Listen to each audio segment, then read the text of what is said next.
দক্ষিণ দিনাজপুরে মাহাতোরা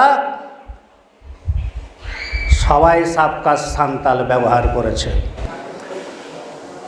আপনারা সকলেই বুঝতে পেরেছেন যে আমাদের এই West Bengal schedule tribe welfare অ্যাসোসিয়েশনটা কী জন্যে তৈরি। সুতরাং নতুনভাবে বলার অপেক্ষা রাখে না। আপনারা সকলেই অবগত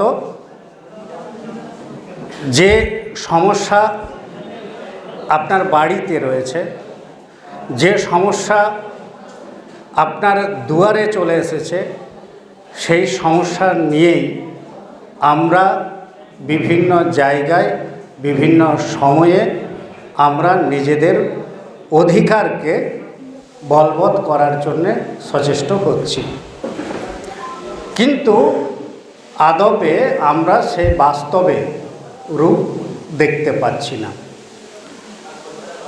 আমরা মনে করি সংগঠন থেকে যে এমন একটা জ্বলন্ত সমস্যা, সেই সমস্যা কম বেশি সকলেই আজ পাচ্ছেন, কিন্তু এই প্র্যাকটিসটা অর্থাৎ এই যে ফেক সার্টিফিকেটধারী আজকের বিষয় না, এটা দীর্ঘদিনের একটা অভ্যাস, তারই ফলশ্রুতি হচ্ছে আজকে হাজার হাজার ফেক সার্টিফিকেটধারী দেখতে পাচ্ছেন। তাহলে হঠাৎ করে এই সংগঠনের জন্ম হলো কেন? তার মানে নিশ্চয়ই ফেক সার্টিফিকেট নিয়ে কেউ কোনো সংগঠন এইভাবে ভাবেনি, আর ভাবেনি বলেই পশ্চিমবঙ্গ আদিবাসী কল্যাণ সমিতির নতুনভাবে জন্মগ্রহণ করেছে।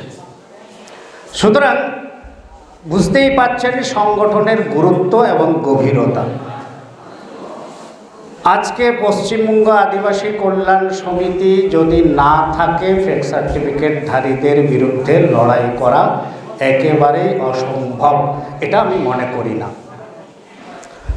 বিভিন্ন সংগঠনের লড়াই লড়ছে, কিন্তু হাজার সমস্যা নিয়ে আপনারা সমাজের সমস্যা নিয়ে লড়াই করছেন, কিন্তু এই সংগঠন শুধুমাত্র একটি মটো, একটি লক্ষ্য, একটি উদ্দেশ্য, সেটা হচ্ছে আমাদের সংবিধানে সংরক্ষিত যা আসন, সেই আসন থেকে আমরা যেমন সুরক্ষিত থাকতে পারি, আমাদের এই সংরক্ষিত আসনে যেন আদিবাসীরা না প্রবেশ করতে পারে।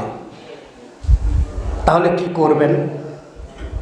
আপনি ইন্ডিভিজুয়াল লড়াই করতে পারেন, আপনি কোর্ট কেস করতে পারেন, কিন্তু আপনি পেরে উঠবেন না। কারণ আপনাকে কোর্ট কেস করতে গেলে আপনাকে লড়াই করতে হবে, কাড়ি কাড়ি টাকা আপনাকে দিতে হবে, কিন্তু সেটা আপনার পক্ষে সম্ভব না। তাহলে আপনাকে লড়াই করতে গেলে সংঘবদ্ধভাবে লড়াই করতে হবে, একত্রিতভাবে লড়াই করতে হবে। তাহলেই আপনি এই ঘুণধরা সভ্যতার মধ্যে যারা ফেক সার্টিফিকেটধারীরা প্রবেশ করছে, তাদের বিরুদ্ধে লড়াই করতে সক্ষম হবেন। আপনারা অনেকে এখানে উপস্থিত আছেন, আমি কাউকে ছোট করছি না। এই সংগঠনের সকলেই অনুভব করছেন যে এই সংগঠনের প্রয়োজন আছে। আমাদের 17টা জেলা কমিটি গঠন হয়েছে, হোয়াটসঅ্যাপ গ্রুপ চলছে, সেই হোয়াটসঅ্যাপ গ্রুপে 250 করে প্রায় প্রত্যেকটা ডিস্ট্রিক্টে 400-500 জন হোয়াটসঅ্যাপ গ্রুপে আছেন। কিন্তু আপনি বিবেচক একজন ব্যক্তি হিসেবে আপনি যদি নিজেকে প্রশ্ন করেন, আপনি কি সদস্যপদ গ্রহণ করেছেন? না। মুশকিলটা হচ্ছে এখানে। তাহলে আপনি লড়াইটা করবেন কি করে?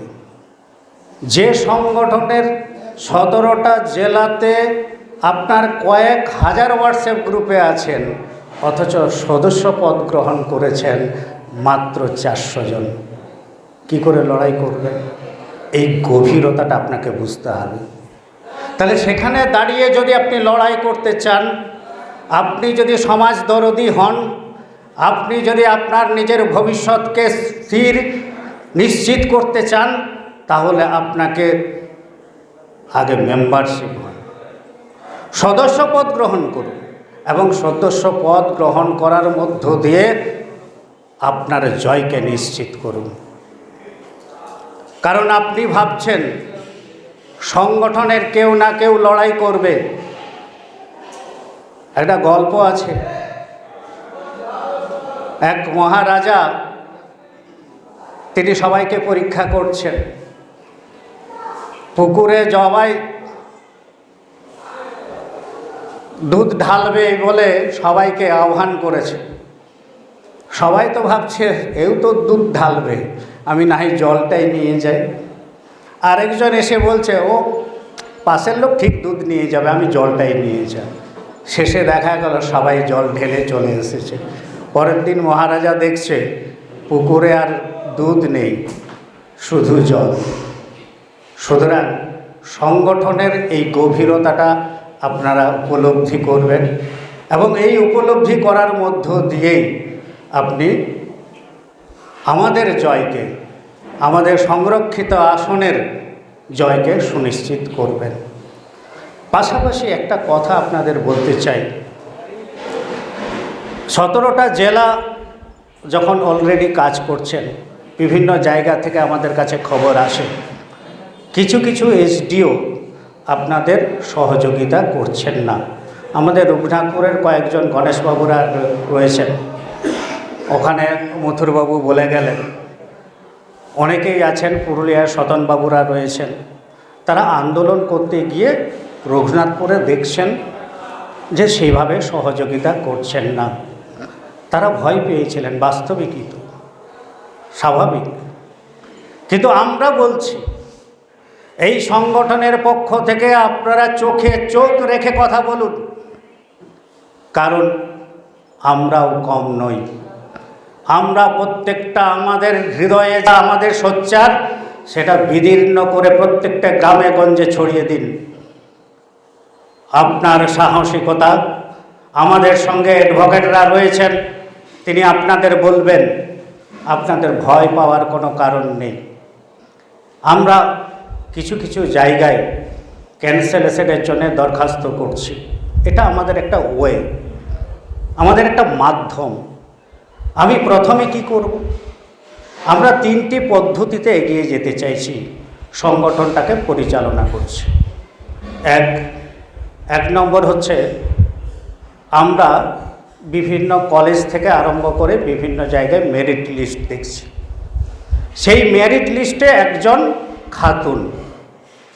আপনার মনে হচ্ছে এই কি করে এসটি হয়, কিন্তু আপনি কি জানেন আপনার যা 40টি সাবকাস্ট রয়েছে, সেই সাবকাস্ট কিন্তু সে ব্যবহার করেছে। তাহলে আপনার চুরি করছে আপনার বাড়ি থেকে, কারণ খাতুন হলে কি হবে, সাবকাস্ট ব্যবহার করছে ভূমিজ। আপনি ভাবছেন কি করে? আপনাকে প্রথমেই প্রশ্ন করবে যে আপনি বলছেন কি করে সে ফেক সার্টিফিকেটধারী। তিনি তো এসডিওর কাছ থেকে তিনি তো সার্টিফিকেট নিয়েছেন। আমরা বলছি না ফেক সার্টিফিকেটধারী, আমরা বলছি সাসপিসিয়াস ফেক সার্টিফিকেটধারী। আপনারা বলবেন এসডিওকে যে আমরা একজনকেও ফেক সার্টিফিকেটধারী বলছি না, আমরা বলছি সাসপিসিয়াস ফেক সার্টিফিকেটধারী। আপনার কাছে আমরা মেমোরেন্ডাম জমা দিলাম, আপনি বিষয়টি তদন্ত করুন। তিনি কি করবেন? সাহসে কুলোবে না। তিনি সাহসে কুলোতে পারছেন না। এর উদাহরণ আপনাদের দিই। দক্ষিণ দিনাজপুরে মাহাতোরা সবাই সাবকাস্ট সান্তাল ব্যবহার করেছে। কতজন? 18 জন। ভাবতে পারেন? বসিরহাট এসডিও তিনি বলছেন আমরা ইনভেস্টিগেশন করেছি, আমরা দেখেছি তারা সান্তাল নন। তাহলে কি হবে?